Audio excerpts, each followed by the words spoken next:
পাশে অত্র এলাকার মুরব্বীরা, পিছনের মুরব্বীরা, সবাইকে আমার আসসালামু আলাইকুম। আসলে যেই মরহুমের পাশে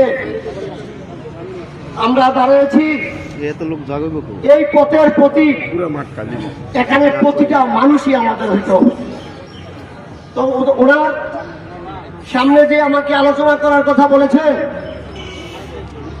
ওনার গুণ কীর্তন বলে আমার মনে হয় আমরা সারাদিনে শেষ করতে পারবো না। তো ওনার একটা গুণ কীর্তন বলি, অনেকেই চলে গেছে, কামাল বিয়া সাহেব চলে গেছেন, কেমত আলী মেম্বার সাহেব চলে গেছেন, হাসমুদ কাকা চলে গেছেন, আকরম আলী মেম্বার সাহেব চলে গেছেন, এই এলাকার অনেকেই চলে গেছেন।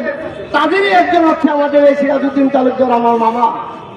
আমি দেখেছি একটা সময় আমরা যারা এখানে ছোটবেলায় রাজনীতি করেছি বা লেখাপড়া করেছি, যে কোনো বিপদে এই সিরাজউদ্দিন তালুকদার সাহেব যেখান থেকেই শুনতেন এসে আমাদের সমাধান করতেন।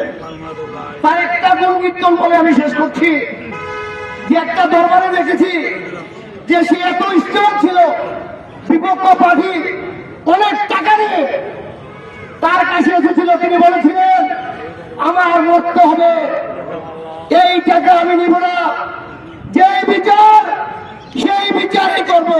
এই হচ্ছে আমাদের সামনে মরহুম সিরাজউদ্দিন তালুকদার।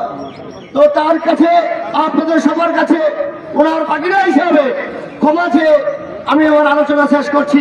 আল্লাহ হাফেজ, আসসালামু আলাইকুম।